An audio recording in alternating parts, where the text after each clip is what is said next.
आज आप बहुत लेट हो गई। बहुत सारे गांव वालों के साथ हमारा खेत भी मिलिट्री के पास जा रहा है। अगर ऐसा हो गया तो हमारी तो रोजी रोटी छिन जाएगी। लेकिन अगर हमारा खेत गया तो हमें मुआवजा भी तो मिलेगा ना। कोई चीज अपने पास हो उसकी बात ही कुछ और होती है। पैसा तो हाथ में आते ही खर्च होने लगता है। तुम चिंता मत करो माँ, इनकम का कोई दूसरा इंतजाम जरूर हो जाएगा। आज मैंने मोमोज बनाए हैं, आप खा लो। दीदी, आप मोमोज बहुत अच्छे बनाती हैं, खाकर मजा आ जाता है। छुटुआ, मोमोज तो खूब खा रहा है। जरा ये बता, गणित में कितने नंबर आए हैं? 10 में से 0 अंडा। अगर यही हाल रहा तो ये पास नहीं हो पाएगा। माँ, इसे किसी अच्छे ट्यूशन की जरूरत है, ये मेरे पढ़ाने से नहीं पढ़ता। अगले दिन शाम को घर आकर माँ ने कहा, अंकिला, हमारी जमीन चली गई, 2 लाख रुपए मिले हैं। क्या इन रुपयों से हम गांव में कोई काम शुरू कर दें? माँ, गांव में तो कोई काम नहीं है, मैं शहर चली जाती हूँ। कोई काम धंधा सेट हो जाएगा तो मैं आपको पैसे भेजती रहूंगी। लेकिन तू कौन से शहर जाएगी? मैं दिल्ली चली जाती हूँ। तू विशाखापट्टनम चली जा, वहाँ हमारे गांव का नौरेन काम करता है। प्रदेश में किसी जान पहचान के व्यक्ति से बहुत सहायता मिल जाती है। ओंकिला आंध्र प्रदेश में समुद्र के किनारे बसे शहर विशाखापट्टनम पहुंची और अपने गांव के लड़के नौरेन से मिली। मैं यहाँ काम की तलाश में आई हूँ, तुम मुझे यहाँ कोई काम दिलवा दो। तुम्हें क्या आता है?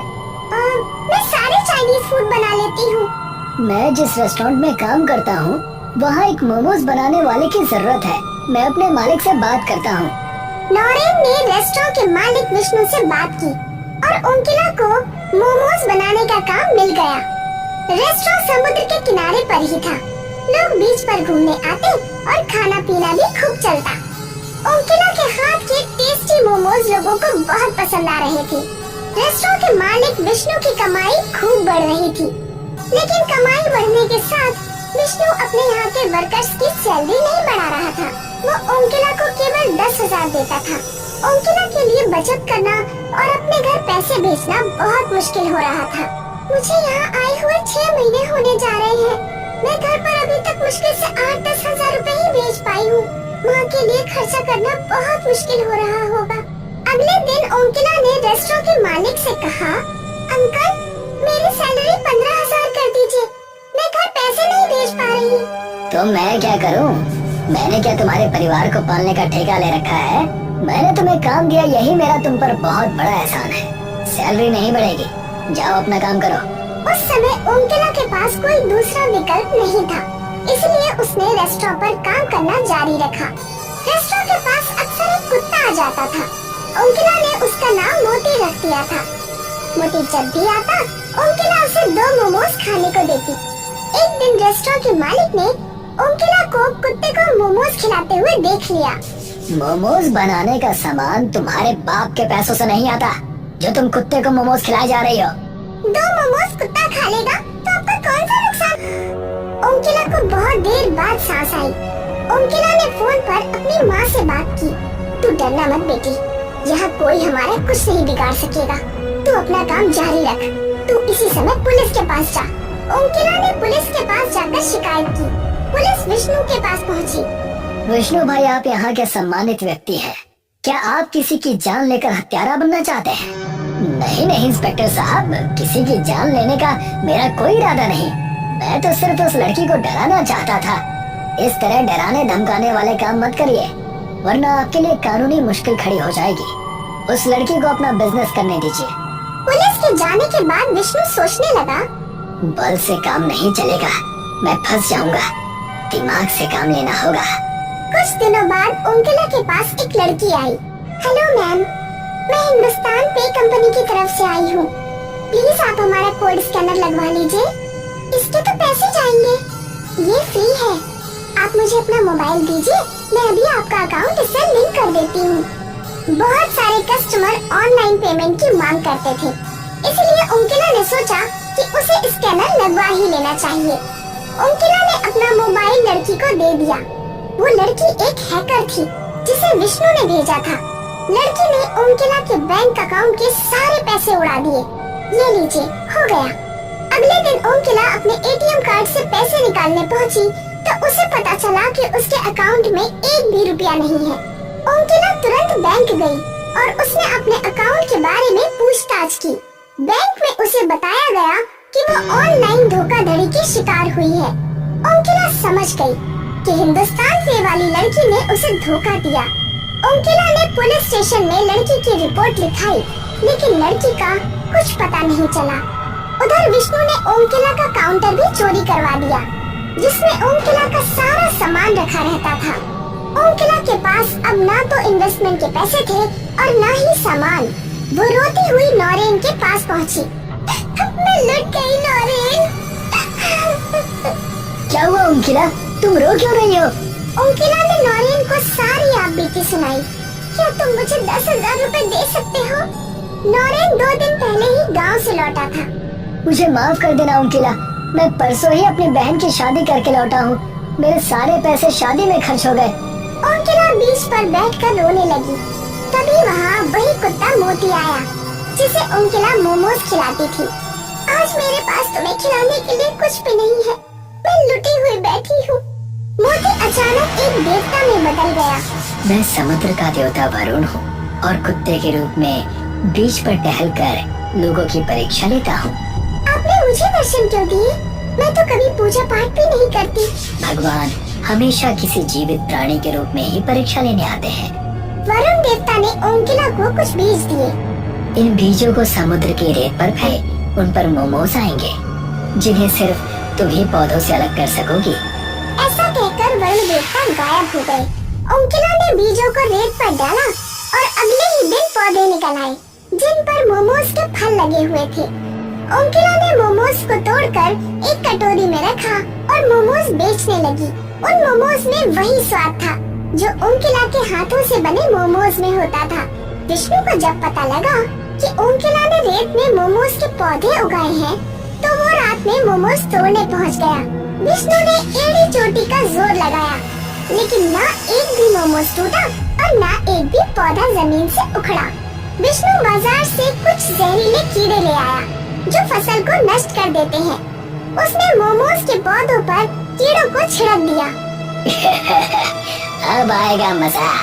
लेकिन तभी एक तेज समुद्र की लहर आई और उसने सारे मोमोज के पौधों से कीड़ों को साफ कर दिया। विष्णु एक ट्रॉली में ढेर सारा लकड़ी का बुरादा भरकर लाया और उसने बुरादे को मोमोज के पौधों पर डाल दिया और फिर उसने बुरादे पर पेट्रोल छिड़ककर आग लगा दी। विष्णु को लगा अब काम बन जाएगा, लेकिन तभी बीच पर जोरदार बारिश होने लगी और आग बुझ गई। ये बारिश को भी अभी आना था। तभी नौरेन वहाँ पर आ गया। ये सब आप क्या कर रहे हैं सर? ओंकिला ने मुझे बताया था कि ये मोमोज किसी देवता के वरदान हैं। कोई इनका कुछ नहीं बिगाड़ सकता। ऐ नास्तिक हूँ, मुझ पर इन देवताओं और वरदानों की बातों का कोई असर नहीं होगा। मैंने अपनी जिंदगी में सब कुछ अपनी मेहनत से हासिल किया है और मैं तुम्हें ओंकिला के इन फ्री के मोमोज को तबाह करके दिखाऊंगा। तभी ओंकिला वहाँ आ गई। विष्णु अंकल, आप मेरे मोमोज के पौधों को कोई नुकसान न पहुँचाएं, वरना मैं फिर से पुलिस के पास जाऊँ। अगर ये बार बार पुलिस के पास गई तो मेरी तो इमेज खराब हो जाएगी। अभी मेरा यहाँ से चले जाना ही ठीक होगा। तुम गलत समझ रही हो ओंकिला, मैं तो बस यहाँ इन मोमोज को देखने आया था। अगर तुम्हें परेशानी है तो मैं यहाँ से चला जाता हूँ। नौरेन, तुम मेरे साथ आओ। विष्णु नौरेन को साथ लेकर अपने घर पहुँचा। नौरेन, तुझे मेरा एक काम करना है। कैसा काम सर? तू अपने गांव जा और किसी तरह ओंकिला की माँ और उसके भाइयों को बीमार कर दे। अगर वो लोग बीमार पड़ गए तो ओंकिला को उनकी देखभाल के लिए घर वापस लौटना पड़ेगा और इस तरह ओंकिला मेरे रास्ते से हट जाएगी। तुझे मैं इस काम के बदले 50,000 रुपए दूंगा और अगर तूने इनकार किया तो मैं तुझे नौकरी से निकाल दूंगा। नौरेन संकट में पड़ गया। उस रात वो सो नहीं पाया। हे भगवान, मैं क्या करूं? मैं नौकरी नहीं छोड़ सकता। मेरे बीवी बच्चे भूखे मर जाएंगे और कोई विकल्प नहीं है। आगे जो होगा देखा जाएगा। आखिर मैं ये पाप खुद से तो नहीं कर रहा, मैं तो बस मजबूरी में कर रहा हूँ। भगवान मुझे माफ करना। मैं गांव गया और ओंकिला के घर मिठाई का डिब्बा लेकर पहुंचा। ओंकिला की माँ नौरेन की मौसी लगती थी। मौसी, मैंने नई मोटरसाइकिल खरीदी है, इसी की मिठाई लेकर आया हूँ। ओंकिला की माँ माँ नौरेन पर बहुत भरोसा करती थी। बहुत खुशी की बात है बेटा। और सुनाओ, घर पर सब कुशल मंगल तो है? और उमकिला कैसी है? घर पर सब कुछ अच्छा है और उमकिला की भी अच्छी कमाई हो रही है। आपकी बेटी बहुत मेहनती है। ऐसी बेटी किस्मत वालों को ही मिलती है। कुछ देर बातें करने के बाद नौरेन चला गया। उमकिला की माँ और उसके भाइयों ने मिठाई खा ली। उन चारों को बुखार आ गया और वो बुरी तरह बीमार पड़ गए। उमकिला को अपने परिवार की देखभाल के लिए घर लौटना पड़ा। अब मुझे कोई डर नहीं। इन पौधों को उखाड़ नहीं सकते, लेकिन नष्ट तो कर ही सकते हैं।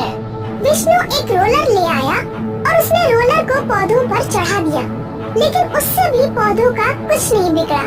रोलर ऊपर से पौधे फिर से वैसे ही खड़े हो गए। विष्णु गुस्से से पागल हो गया। उसे सामने वही कुत्ता मोती दिखा। विष्णु ने अपना गुस्सा कुत्ते के ऊपर निकालना चाहा। आज मैं इस कुत्ते को जिंदा नहीं छोड़ूंगा। विष्णु कुत्ते पर रोलर चढ़ाने ही वाला था कि तभी कुत्ता वरुण देवता में बदल गया और वरुण देवता ने विष्णु को रोलर सहित उठाकर समुद्र के बीचों बीच फेंक दिया। बचाओ बचाओ, मुझे तैरना नहीं आता, कोई मुझे बचाओ।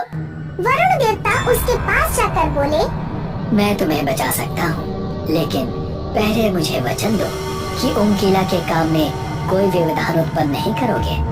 मैं वादा करता हूँ, उमकिला के व्यापार में किसी तरह की बाधा नहीं डालूंगा। उसके पैसे भी वापस कर दूंगा और उसका काउंटर भी। तब वरुण देवता ने विष्णु को उठाकर समुद्र किनारे फेंक दिया और वे वहाँ से गायब हो गए। वे ओमकिला के घर पहुँचे और ओमकिला के परिवार को भी